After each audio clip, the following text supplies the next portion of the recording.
As instituições espíritas que estão dando suporte hoje é o CEICAL, o Centro Espírita Jesus Gonçalves, o CEFEC de Nerópolis e o Luz do Evangelho. E nós estaremos então passando para as nossas atividades, hoje sem nos esquecermos da prece de abertura, né, a qual será proferida pelo nosso companheiro Thomas. Senhor Jesus, aqui nos encontramos em Teu nome, nesta segunda noite de nossa Semana Espírita. Que possamos formar as condições ideais para receber todo o envolvimento que o Senhor nos endereça. Que possamos aproveitar esses instantes de reflexão para assimilar novos conhecimentos, fortalecer outros, a fim de fazer as transformações necessárias para a caminhada de um ser melhor.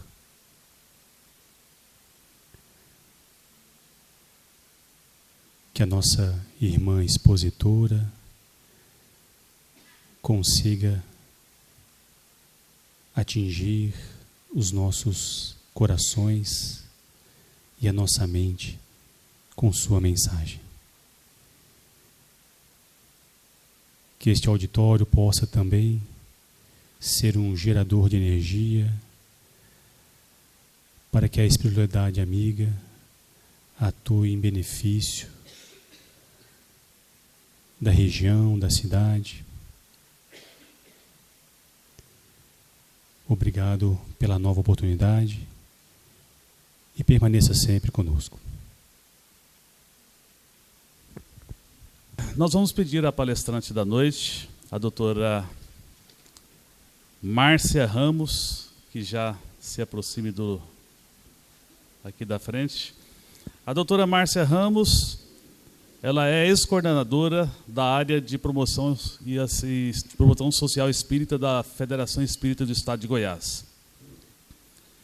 Ela é fundadora e atual presidente do Grupo Espírita Mensageiros da Luz, coordenadora regional dos postos de pomada de Goiânia, Brasília e Araxá, advogada com pós-graduação em Direito Público e com especialização em Direito e Processo do Trabalho, professora de língua portuguesa, formada pela PUC de Goiás e estudiosa da doutrina espírita há 50 anos.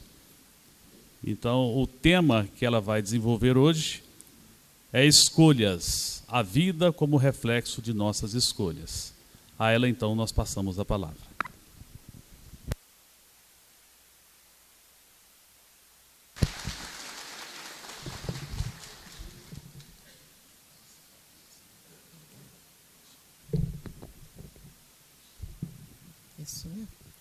Boa noite, a nossa gratidão pelo convite.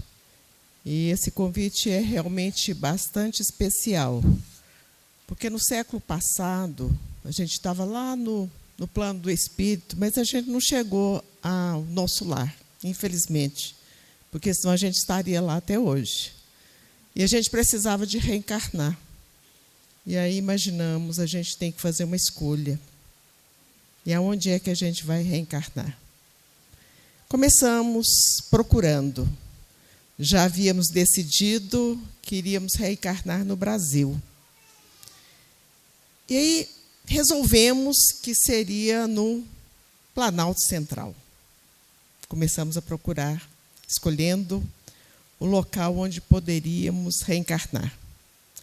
De repente, a gente viu um lugar lindo, com muitas árvores, com rios cheios de pedra, límpidas as águas, um clima muito agradável.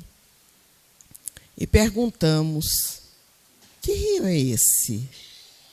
E nos informaram que era o Rio das Antas. Ficamos encantadas com o lugar. E decidimos que nós iríamos reencarnar nessa região. Mas havia necessidade de fazer também uma outra escolha, a família. E ficamos sabendo de um senhor que havia construído uma capela para homenagear Santana, a mãe de Nossa Senhora, portanto, a avó de Jesus. Era o senhor Gomes de Souza Ramos. E decidimos, é lá que a gente vai reencarnar. E reencarnamos na família do senhor Gomes de Souza Ramos, depois Santana Ramos, na cidade de Anápolis. E aqui nós aprendemos as primeiras letras lá no Colégio Auxílio. Coroamos Nossa Senhora, família católica, muitas vezes vestimos de anjo nas procissões que ocorriam ali próximas à Igreja do Bom Jesus. E depois a gente chegou lá em Sousânia. Muitos conhecem Sousânia.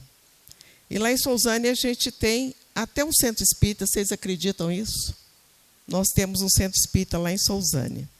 Portanto, o dia que quiserem nos visitar, e a nossa sugestão é que seja na época da Jabuticaba, que é melhor, poderão ir a Sousânia, e a gente tem um trabalho uma vez por mês no centro espírita lá, que se chama Casa de Oração. Serão todos muito bem-vindos. Então, a vida feita realmente de escolhas. Mas aí nós aprendemos, depois que nos tornamos espíritas, há 50 anos, nós aprendemos lá na questão 115 do Livro dos Espíritos, que todos nós fomos criados da mesma maneira, simples e ignorantes, no sentido de nada sabermos.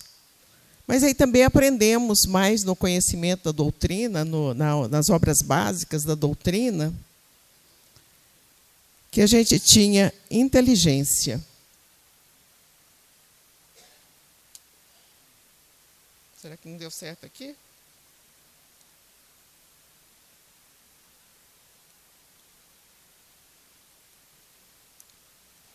Agora vai dar.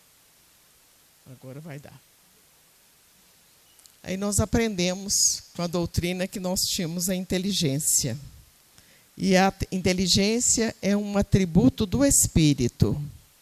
E com a inteligência nós planejamos, nós refletimos, nós analisamos, porque a inteligência nos liga pelo pensamento ao Criador. E aprendemos mais também com a doutrina espírita. O livre-arbítrio. O livre-arbítrio é relativamente soberano. Então, nós aliamos a inteligência e o livre-arbítrio. Esse livre-arbítrio é que vai nos dar as condições de fazermos as escolhas. E continuamos aprendendo com o Espiritismo, que tem um determinismo. E esse determinismo é relativo. E quem vai nos falar que esse determinismo é relativo é Emmanuel, no livro A Caminho da Luz. Quando ele diz assim, o determinismo de Deus para com as suas criaturas é o do bem e do amor. Portanto, repetindo, o determinismo de Deus para as suas criaturas é do bem e do amor. E muitas vezes nós imaginamos que estamos fadados a determinadas dificuldades e a sofrimentos, e nós podemos agravá-los ou atenuá-los. Como?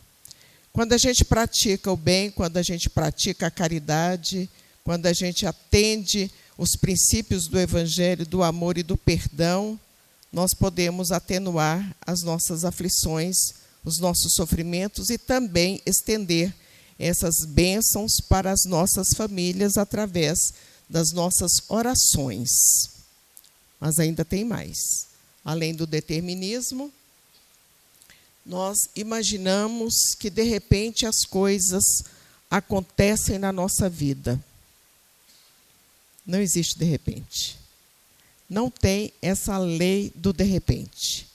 Imaginemos, por exemplo, uma pessoa que acorda magrinha, magrinha, 40 quilos, e à noite ela estará pesando 80, 90 quilos. Portanto, não foi de repente que ela atingiu esse volume de peso.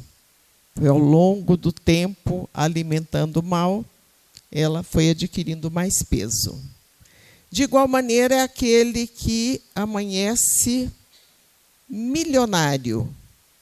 E se ele não jogar, se ele não gastar à toa, à noite ele não jogar na bolsa ou qualquer outra coisa, à noite ele não estará desprovido de recursos financeiros. Isso também é com relação à nossa família, os nossos envolvimentos afetivos. A gente vai estragando ao longo do tempo. E o Rossandro diz que haja disciplina para estragar as coisas que não precisavam ser estragadas. Hoje eu respondo mal, amanhã de novo, depois da manhã, e quando a gente alerta, olha ali a malinha, o cidadão se esvaindo do local e indo embora. Tudo isso a gente está aprendendo com a doutrina espírita. E aprendemos em face às escolhas. E como aprendemos com a doutrina espírita com relação às nossas escolhas?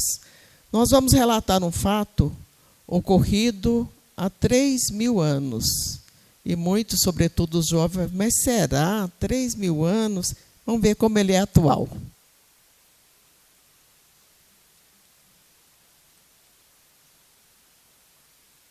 Essa história de um rei de Israel, o rei Davi. O rei Davi foi um rei muito importante para a história da humanidade, para a história bíblica, o Velho Testamento, e, sobretudo, para Israel. Porque até a época dele existiam as tribos, e ele conseguiu reunir as tribos, que eram as famílias, as descendências. Eram 12 as tribos, e ele conseguiu que todas elas se aproximassem ou se unissem ao reino.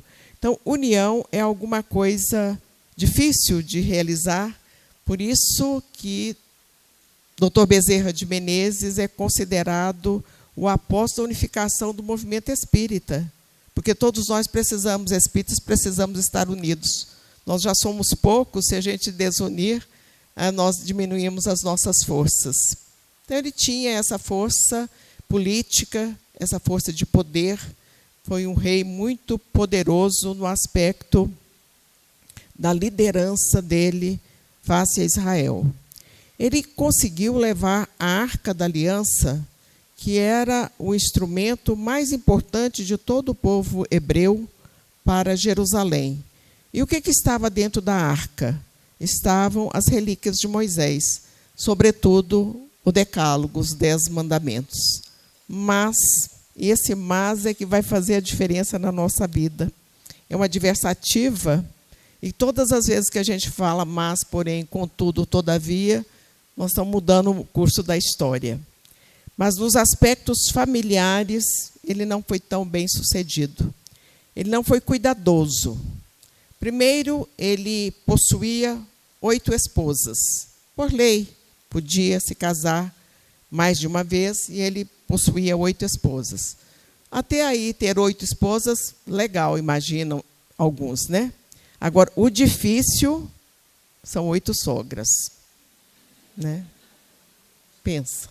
Mas, além das esposas, ele tinha também as concubinas. Então, era problema para todo lado de ordem doméstica. Mas ele tinha um amigo, um grande amigo. Olha como ele começou a envolver e complicar a vida dele.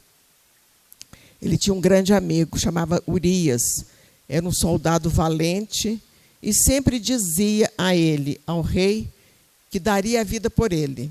Leal, fiel, aguerrido, casado com uma moça linda. Vocês já viram o que vai dar esse rolo aí, né? Casado com uma moça linda. Urias vai para as frentes de batalha e a moça, que era vizinha do rei, vai tomar banho numa varanda. E o rei morava num sobrado, portanto, tinha uma sacada. E ele ficava ali da sacada, vendo a moça tomar banho. Se apaixonou. Linda moça. Essa que está aí. Esse é o rei. E se envolve com ela. Marido na frente de batalha. A moça engravida. Vocês sabem da história da mulher adúltera que seria apedrejada? Pois é. Toda a cultura judaica é para que o infiel seja apedrejado. Tanto é que Estevão, por determinação de Paulo de Tarso, e também sob a ação de Paulo de Tarso, foi apedrejado. Então, os infiéis eram apedrejados. A moça grávida. Ele manda chamar o marido de volta, porque aí o marido voltando encobertava a situação e ficava resolvido o problema. Mas só quando o marido volta para ficar apenas uns 2 dias lá na cidade, ele se envolve com os soldados, porque ele disse que não deixaria os soldados dele sozinhos enquanto eles não tivessem ganhado a guerra. Então, a estratégia do rei foi por água abaixo. Ele manda, então, esse grande amigo para a frente de batalha, chama o comandante daquele exército, daquela tropa, e diz a ele assim: coloque-o na frente da batalha. É para ele morrer. E realmente foi o que aconteceu. Urias é morto e ele se casa com essa moça que se chamava Betsabá. Só que o filho morreu. E aí ele começa o sentimento de culpa, porque é a consciência. E a codificação diz assim, na questão 625 do Livro dos Espíritos, quando Kardec pergunta aos imortais onde estava escrita a lei de Deus, e eles responderam a ele que a lei de Deus está escrita na nossa consciência. E ele entra em profunda tristeza, em profundo pesar.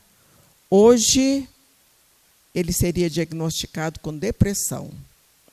Naquela época, não tinha psicólogo, psicanalista, então ele estava num profundo pesar. Para piorar a situação dele, e dizem que as dificuldades nunca vêm sozinhas, por isso é que Jesus disse que era para atar os feixes, o trigo de um lado e o joio do outro, né? Porque nunca vem sozinha a dificuldade, é o feixe do joio. Para piorar, veio uma seca inclemente em toda a região. E o povo foi para a porta do palácio, querendo a moça para ser lapidada e querendo também que ele abdicasse do trono para entregar ao filho, exatamente porque estava numa situação de muito desmando familiar e refletindo nas condições de comando dele frente a Jerusalém e todas as regiões próximas ali onde ele era o comando dele, Israel. E ele, naquele sofrimento, naquela dificuldade, ele se lembra da Arca da Aliança. A Arca da Aliança, ela ficava em um tabernáculo, como se fosse uma tenda, porque ainda não havia sido construído o templo. Ele não podia aproximar-se da arca, tocar a arca, porque ele era impuro. Com todos esses problemas, ele era impuro. E ele, antes de chegar a esse momento, ele se aproxima do profeta Natã. E diz ao profeta: quanta dificuldade, quanto sofrimento, qual é a orientação que o Senhor me dá? E o profeta narra uma parábola a ele.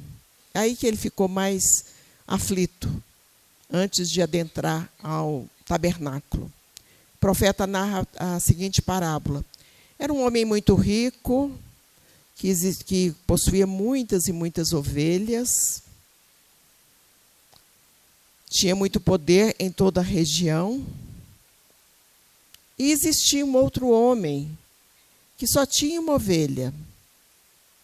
E esse rico, que tinha centenas de ovelhas, acabou matando a ovelhinha desse homem que só tinha uma ovelha para atender às suas necessidades. Qual é a sentença? Falou para o rei. Qual é a sentença que o senhor dá para essa pessoa que, embora tendo muitas ovelhas, cobiçou a ovelha daquele que tinha só uma? E ele diz: esse homem merece a morte. Então ele estava assinando a sua própria sentença. Porque o profeta diz a ele: este homem é o Senhor. E por que aconteceu tudo isso? Pela cobiça, ele cobiçou a mulher alheia, pelo orgulho, porque achou que ele era melhor por ser rei do que as demais pessoas, pelo egoísmo, queria tudo para si, pela vaidade de mostrar que tinha mais uma esposa. São essas mazelas que nós muitas vezes escolhemos e que nos traz a tristeza, a melancolia, a infelicidade e o momento da reparação. Mas Deus é Deus de misericórdia, de justiça e de bondade. E quando ele adentra ao tabernáculo, ele rejeita a informação do profeta, toca a arca da aliança, onde estavam as relíquias de Moisés e de Arão, e lá ele declama o Salmo 23. O Senhor é meu pastor, e Ele não me faltará. Nós acrescentamos um nada, mas não existe. O Senhor é meu pastor, e Ele não me faltará. E ele ficou bastante tempo dentro desse tabernáculo, e a hora que ele sai, estava chovendo em Israel. A chuva significava a fartura, o restabelecimento das dificuldades. As pessoas ficariam mais satisfeitas e ele se equilibrou mais, porque se humilhou perante o profeta e perante o Senhor. Continua esse casamento com Betsabá, que vai lhe dar outro filho, o grande rei Salomão. O rei Salomão, que num determinado momento da vida, ele estava dormindo na mediunidade onírica, e ele sonha com o Senhor, lhe perguntando o que ele desejava. Ele era rei. Ele poderia ter dito: eu desejo que os meus inimigos todos sejam mortos. Eu desejo mais mulheres. Eu desejo mais poder, mais riqueza, mais tudo de ordem material. Ele poderia ter feito isso. No entanto, ele fez uma outra escolha. Ele pediu ao Senhor que lhe desse sabedoria. Por isso, é considerado o rei sábio, o rei da equidade, porque ele realmente escolheu pedir a sabedoria. E nos textos evangélicos nós vamos ver muitas e muitas outras situações que vai nos falar sobre escolhas. Vejamos. Numa mesma família, Marta e Maria. Jesus chega à casa dos irmãos de Betânia, aí já é Novo Testamento, e Marta estava naquele azáfama, arrumando casa, limpando. Donas de casa sabem o que é isso. E Maria sentou aos pés do Senhor para ouvir as informações, as orientações dele. Todos nós conhecemos a passagem onde Marta chega para Jesus, fala para Maria me ajudar. É mais ou menos como a gente fala, né? Vem me ajudar, estou trabalhando demais. E Jesus então diz: Marta, Marta, Maria escolheu a melhor parte. Por que Marta não deu conta de sentar também? Pela indisciplina. Se ela tivesse acordado mais cedo, 1 hora, ela teria arrumado tudo. Se ela tivesse chamado mais gente para ajudá-la, os vizinhos, os parentes, teria resolvido tudo. A hora que a visita chegasse, ela já estaria com tudo resolvido. Então, muitas vezes, a nossa ausência de escolha ou a escolha equivocada é exatamente pela indisciplina. Médiuns, né, indisciplinados, às vezes fazem más escolhas. Espíritas que também, às vezes, não têm essa disciplina. Hoje eu não posso ir ao centro, amanhã também não, depois se chover eu vou, se não chover também não vou. Então, a gente segue fazendo escolhas equivocadas e Jesus vem aí nos mostrando que há necessidade da gente ter disciplina para fazer uma escolha certa. O moço rico, também do Evangelho. E o moço rico aproximou-se de Jesus e disse a ele: bom mestre. Jesus logo o repreendeu, porque falou assim: bom, só Deus que está no céu, sou o Pai. E aí ele fala: eu tenho tudo, eu sou riquíssimo. Ele era um príncipe, um homem rico demais. Eu tenho tudo. E o que eu tenho que fazer para conseguir o reino de Deus? Jesus, que não deixava de lado as oportunidades do esclarecimento, diz a ele: vende tudo que tem e segue-me. Jesus, naquele momento, não queria dizer para as pessoas desprezarem as coisas de ordem material, não. Mas estava nos falando, nos advertindo da importância do desapego. Que nós somos realmente apegados demais. E é um sofrimento, né? Mais uma panela, mais um prato, mais um sapato, mais uma bolsa, mais uma camiseta, mais isso, mais aquilo. E a gente perde muito foco porque temos muitas coisas de ordem material. Os japoneses já estão mais evoluídos do que a gente, eles já têm bem menos coisas. E aí ele pensou assim: mas como que eu vou largar tudo? Hoje tem uma corrida de biga lá em Cesareia. Cesareia é uma cidade linda e foi construída pelo rei Herodes o Grande para homenagear César.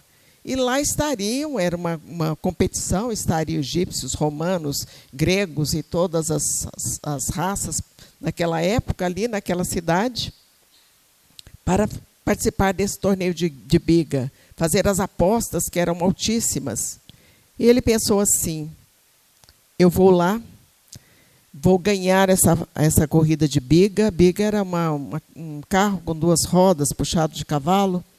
Vou ganhar essa corrida e vou trazer todos os lauréis, todas as glórias, todas as comendas para Israel. Vou desbancar os demais e vou sair vitorioso. E depois que eu que entregar esses lauréis para Israel, eu vou entregar tudo que eu tenho e seguir a Jesus. Se bem ele pensou, melhor ele fez. Foi. Mas, olha o mas de novo, gente, mas as coisas não são tão simples assim. Lá em Cesareia de Filipe, houve um grande e grave acidente. E essas rodas dessa biga, com esse cavalo, acabaram passando por cima do moço rico. E ele perdeu a vida ali naquele momento. Então, foi uma escolha equivocada, com consequências gravíssimas, e que nos mostra também que muitas vezes a gente fala assim: nossa, eu vou dizer para o fulano que eu gosto dele, mas agora eu estou muito ocupada, igual a Marta, depois eu falo, e pode não ter o depois. Olha, eu gostaria muito de praticar a doutrina espírita na sua integralidade, mas, e esse aí a gente já conhece bem, depois que eu formar, depois que eu aposentar, depois que meus filhos crescerem, não se iludam, viu? Porque sempre tem mais alguma coisa para a gente fazer. Então, a gente tem que começar desligando a panela do arroz, donas de casa, e seguir para o centro. É assim que a gente faz. E as pessoas próximas acabam também adquirindo esses mesmos hábitos. Por isso é que o Espírito Emmanuel fala que as palavras convencem, os exemplos arrastam. Então, aqueles que querem que os seus familiares participem da casa espírita com vigor, devem começar indo para a casa espírita, aconteça o que acontecer. Não tem o mas, porém, contudo, todavia, porque essa é uma conjunção adversativa que vai mudar o rumo da conversa e, muitas vezes, muda o rumo da história. Olha essa senhora. É uma das histórias mais lindas que tem no Novo Testamento. A mulher hemorroíça. Ela vertia sangue, ela tinha uma hemorragia havia 12 anos. Na lei mosaica, os homens, a Torá, que é o livro atribuído a Moisés, são os 5 primeiros livros da Bíblia, do Velho Testamento, tem 613 artigos de lei para os homens. E para as mulheres, tem somente 3 artigos. Fácil, né? Esperem para ver. O primeiro artigo fala assim, que as mulheres têm que acender a vela, a luz, iluminar a casa. Daí a gente fica pensando a dificuldade daquela mulher, daquela viúva, em fazer a escolha, porque ela só tinha 2 moedinhas, e ela teve que escolher entre comprar a vela e colocar as 2 moedinhas no cofre do templo. Porque lá na lei diz assim, se tiver de escolher entre o pão e a vela, tem que ser a vela. E essa vela é muito simbólica, porque também não é somente a vela física, mas a mulher tem que levar a harmonia, o equilíbrio, a paz, a serenidade, o sentido de religiosidade à família. Porque a mulher é que fica mais tempo com os filhos, ou pelo menos deveria ficar mais tempo com os filhos. Então, ela tem um grande compromisso, uma grande responsabilidade, porque fez essa escolha de ser mãe, de ser chefe de família, de envolver-se com crianças, com irmãos, com pais. Então, a mulher tem uma responsabilidade muito grande em todo esse processo da evolução espiritual. E a segunda lei para as mulheres era tomar o banho da purificação. Determinados dias do mês, era um compromisso, uma ordem legal que ela tomasse o banho da purificação. E a terceira lei é que ela ajudasse o marido, o homem, a cumprir as 613 leis. Portanto, era 613 mais 2, né? 615 leis para as mulheres. Se fosse hoje, ia dar um problema, porque ia falar que estava discriminando, aquela coisa toda, processo, né? Ia ser um problema. Mas naquela época, só discriminava porque ela estava num processo hemorrágico. Tinha 12 anos. Aí ela fica sabendo que Jesus estava ali naquelas regiões de Cafarnaum, onde grande parte das ações de Jesus ocorreram, e ela se dirige para lá. Reuniu todas as forças possíveis, porque ela estava muito fraca, muito debilitada, reuniu todas as forças e chegou. Mas a hora que ela chegou, era uma multidão. Mas ela havia escolhido ir ter com o mestre. E ela toca a túnica por trás. E Jesus imediatamente pergunta, quem me tocou? Inclusive tem uma música espírita belíssima que se chama Quem me tocou? Quem me tocou? Porque eu sinto que de mim saiu virtudes. A mulher foi curada e ela escolheu seguir Jesus. A exemplo de Joana de Cusa, a exemplo de Lívia, a esposa do senador Públio Lentulus, ela seguiu Jesus. Nos textos bíblicos não falam, no Novo Testamento, não fala o nome da mulher, de onde ela era. Imaginam que era exatamente para preservá-la. Mas a tradição judaica e Amélia Rodrigues contam que o nome dela era Maria, e ela começou a seguir Jesus, e naquele momento do martírio de Jesus, ela escolheu secar o seu rosto. E daí ela passa para a história como a Verônica. A Verônica é vero, de verdadeiro, do latim, e ícone, do grego. Deu-se o nome Verônica, é aquela que canta a música na sexta-feira da Paixão. Ela escolheu seguir Jesus num processo de gratidão. Gratidão é alguma coisa que nós temos que ter o cuidado em ter para com todas as pessoas que, de alguma maneira, nos auxiliaram. E, às vezes, a pessoa que nos auxiliou, a gente até imagina que ela seja a nossa inimiga ou a nossa adversária. Por isso, Chico dizia que o amigo é muito bom, porque o amigo nos leva balinhas, nos senta no colo, fala que a gente está magra, embora não esteja, faz os afagos. Mas o inimigo é necessário, palavras do Chico, porque ele é que nos mostra os defeitos. Ele é que vai falar, está gordinho mesmo, tem que emagrecer, tem que estudar mais, tem que ser mais calmo, tem que tratar melhor as pessoas. É o inimigo, que o amigo não vai falar.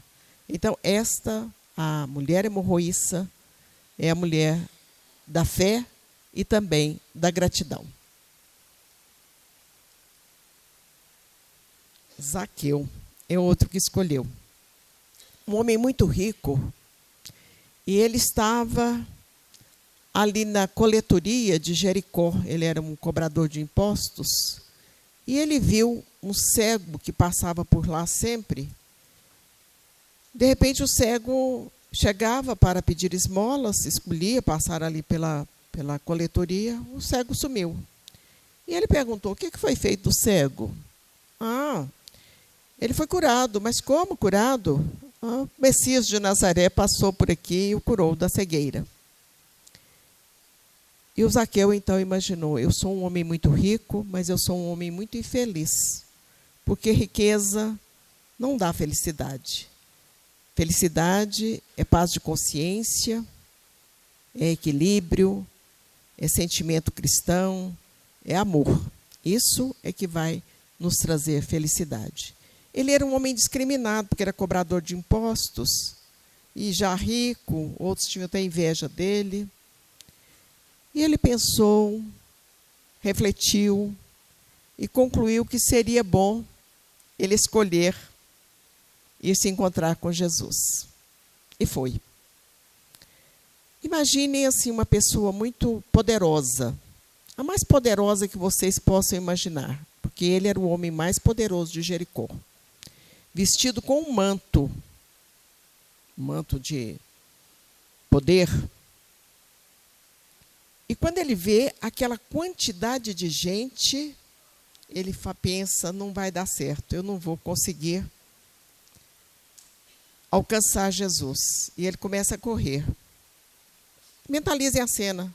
Uma pessoa importante, com um terno de grife, com a pasta de grife também, correndo para encontrar alguém que ele imagina que seja muito santificado.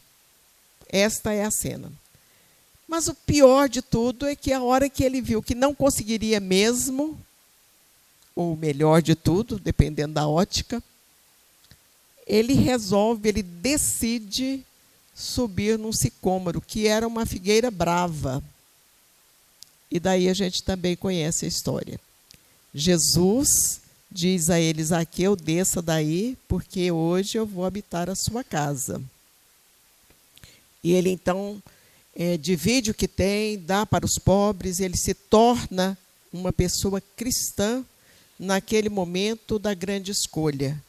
Porque naquele momento ele foi envolvido no sentimento do desapego.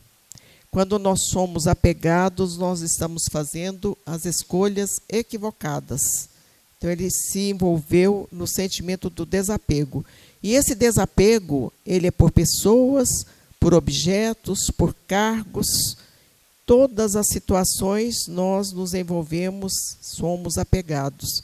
E quando desencarnamos, temos uma grande dificuldade também, haja vista a obra de André Luiz, que vai nos falar em muitos e muitos momentos dos espíritos que ainda estão envolvidos com as suas famílias, o próprio André Luiz, porque não desapegaram.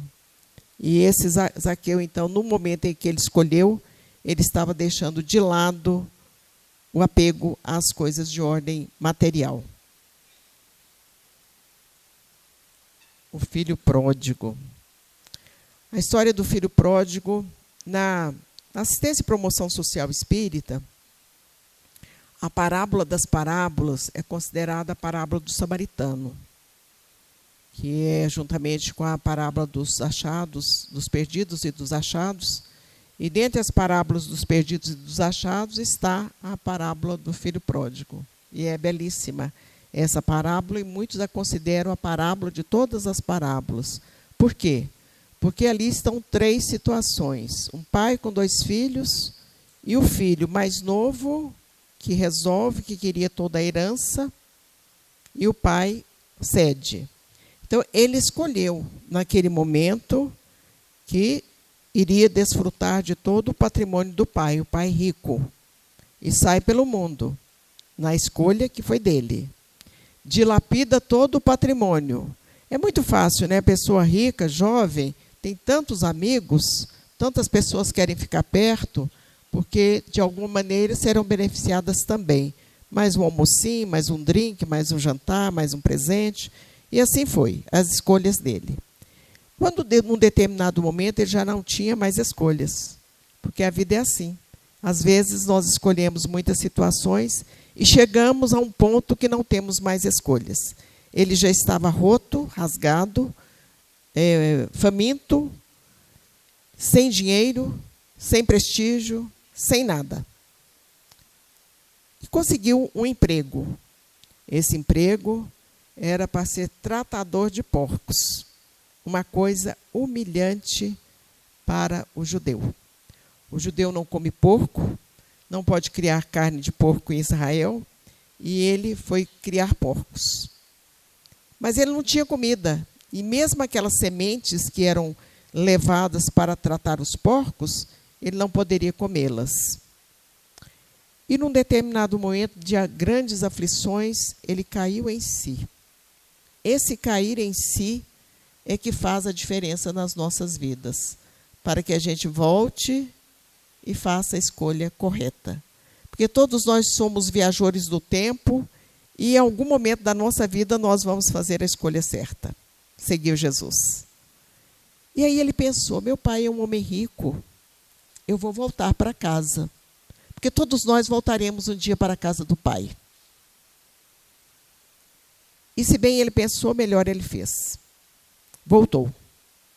E o pai, quando viu que ele estava aproximando naquela estrada longa, o pai saiu correndo para recebê-lo.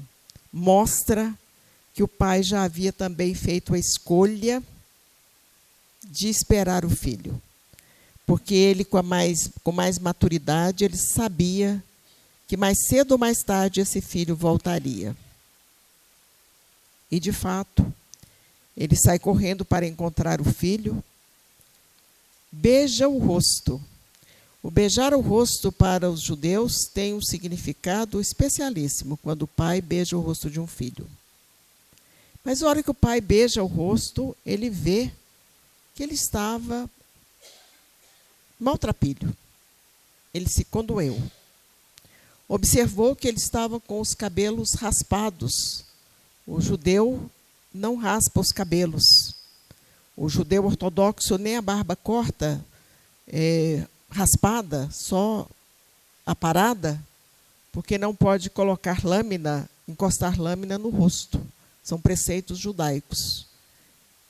E aqueles que têm barba raspada ou cabelo raspado se assemelha aos romanos e eram os grandes inimigos dos judeus. Ele já fica muito enternecido quando ele vê que o filho estava com os cabelos raspados.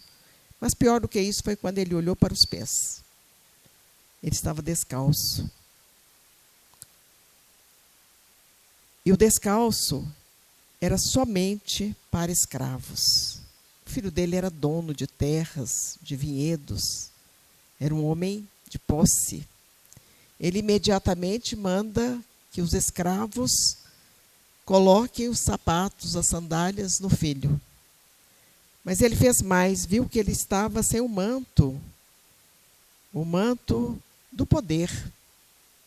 Manda que coloque o manto. E manda que coloque o anel da família, para dizer da tradição da família. Nós observamos esse quadro. Esse quadro é do pintor Rembrandt. Está um dos quadros mais famosos do mundo. Está no Museu do Hermitage, em São Petersburgo, na Rússia. Ele relatando, nos mostrando o acolhimento do filho, porque o pai escolheu acolher bem o filho. E é isso que temos que sempre fazer, escolher, acolher bem a todos que se aproximam de nós, na nossa casa, na casa espírita, por onde tivermos a necessidade dessa acolhida. A gente não sabe a dificuldade, o sofrimento das outras pessoas, o que elas estão passando, se elas nos dão uma má resposta. Então, essa acolhida foi o que o pai do filho pródigo escolheu para efetivar. Decidir e escolher.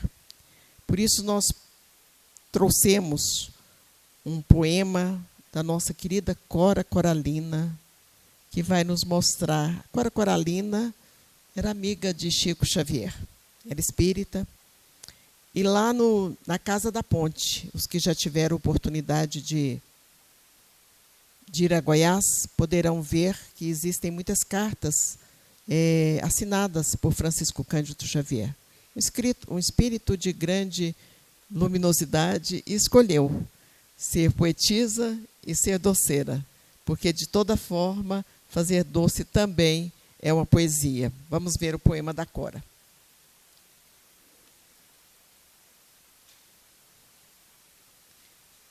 Mesmo quando tudo parece desabar, cabe a mim decidir entre rir e chorar, ir ou ficar, desistir ou lutar, porque descobri no caminho certo da vida que o mais importante é o decidir.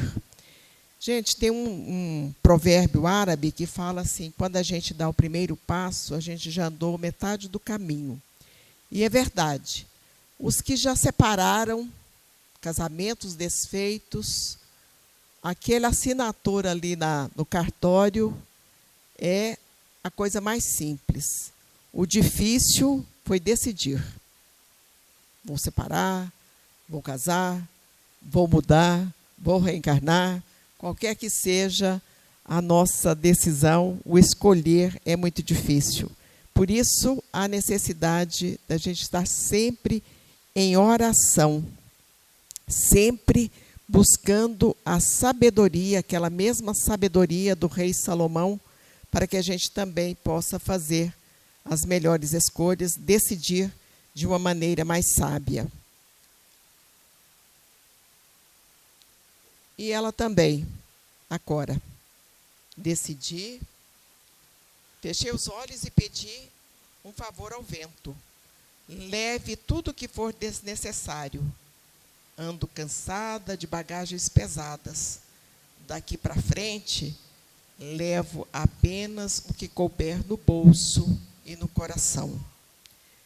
Olha, gente, essa frase lembro de uma tia, muito sábia, e ela nos dizia assim: já fui mulher rica, já tive até caminhão. Numa época que ter caminhão era um sinal de status, né? Tive marido bom, muitos filhos. Hoje eu só tenho uma cama e uma mala. Porque quando eu fico cansada dessa casa aqui, eu vou para outra do outro filho. E esse brinco que está na orelha, que não é meu, é da minha neta, já dei para ela.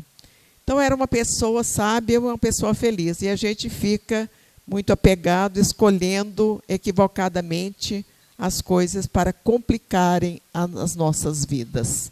E, por último, para encerrar, nós trouxemos também um pensamento do Mahatma Gandhi, que escolheu trazer a paz à Índia, com mais de 1 bilhão de pessoas que estavam sob o jugo dos ingleses. E ele escolheu, num determinado momento, lutar pacificamente para libertar esse povo.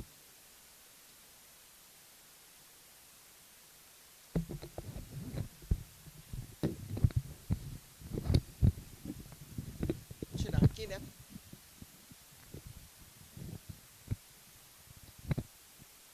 Fácil, né? Obrigada. Tenha sempre bons pensamentos, porque os seus pensamentos se transformam em palavras. Tem um livro do Emmanuel que chama-se Pensamento e Vida, e que vai nos falar da importância do pensamento. É tudo na nossa vida. Faz parte da inteligência lá do começo, quando a gente começou a falar sobre as escolhas.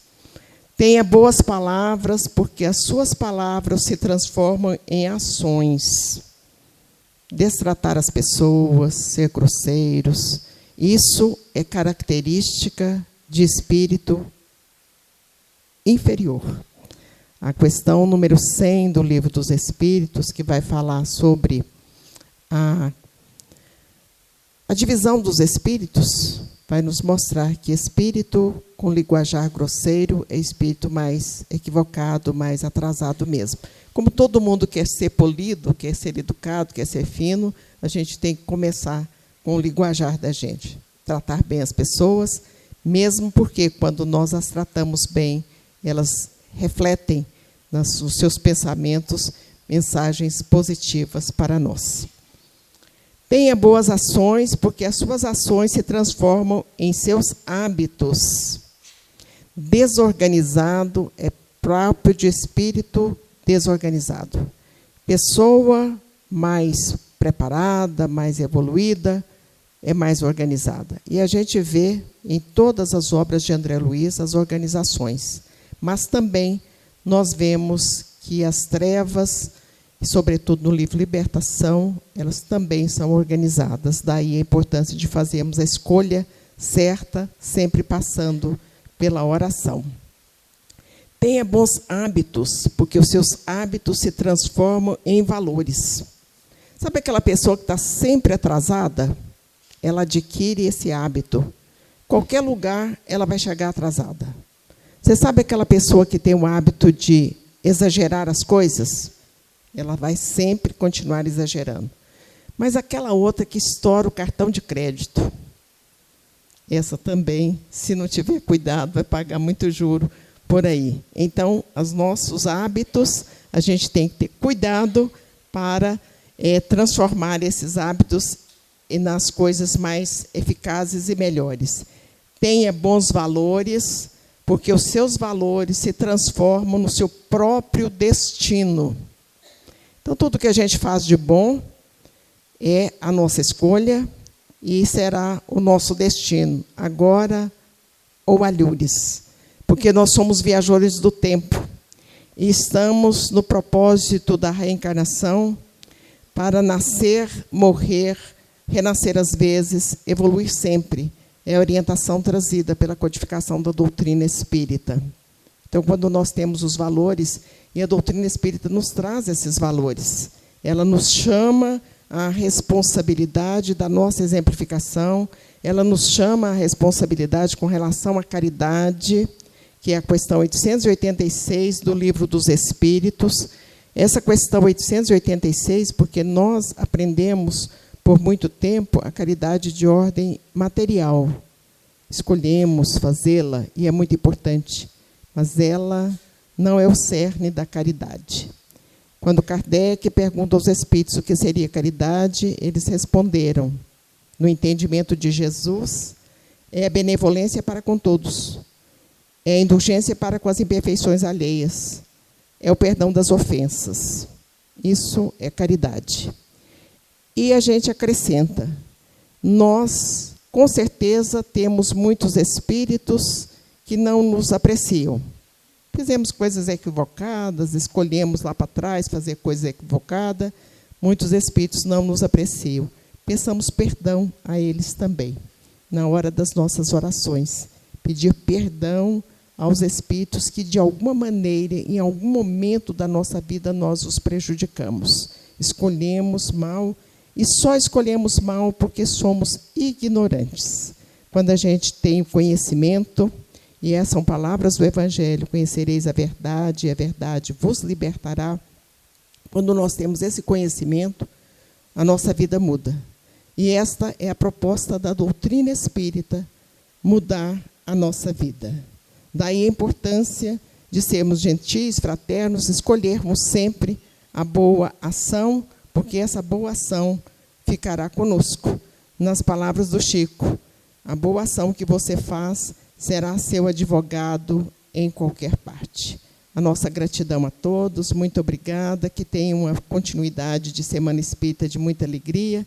Foi um prazer estar aqui. Ficamos muito honrados com o convite. Que Jesus nos abençoe. Muito obrigada. Boa noite.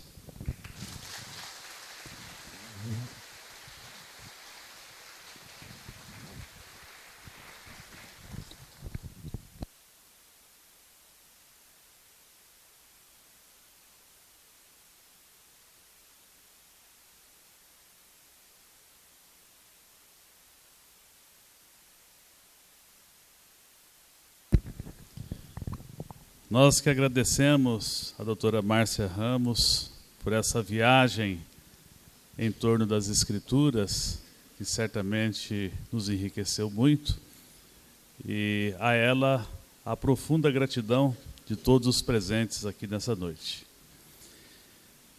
Nós gostaríamos de solicitar a todos que, dentro do possível, prestigiem a nossa exposição de livros, dentro do possível também, compareçam até a Fraternidade Sem Fronteiras, o stand, né, onde está havendo, inclusive, a venda de artesanatos, e busquem informações a respeito do apadrinhamento.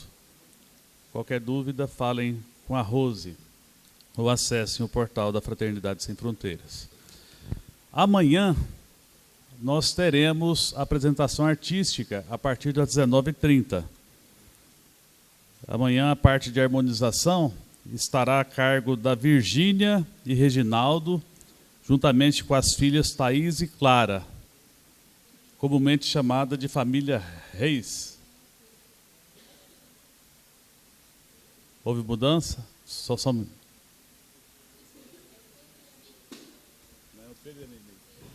Então, corrigindo, amanhã é o Pedro e a Meimei. Tá, então nós teremos aquela apresentação das 19h30. Então todos, por favor, estejam nesse horário. E o tema de amanhã será Jesus, o Príncipe da Paz, com a palestrante Eulália Bueno, que é nascida em Portugal, atualmente ela reside no Brasil, e ela tem vários livros, inclusive, lançados, e alguns deles já à disposição ali na nossa livraria. Então, a gente viu ali Superando a Ansiedade, mas tem também A Conquista da Felicidade, A Melhor Vida e muitos outros. Então, com toda certeza, será também uma excelente palestra. E para a nossa prece final, nós gostaríamos de convidar o Judson. Meus queridos irmãos, vamos permanecer com os nossos pensamentos elevados a Jesus e vamos pedi-lo para que reforce as nossas energias e que possamos conseguir realizar as mudanças que necessitamos para o nosso dia a dia. Divino Mestre Jesus, aqui estamos mais uma vez a pedir-lhe amparo para nós e para todos aqueles que nos cercam, encarnados e desencarnados. Divino amigo, nos dê forças para que possamos mudar pensamentos, sentimentos e principalmente atitudes. Abençoa-nos hoje e sempre, que assim seja.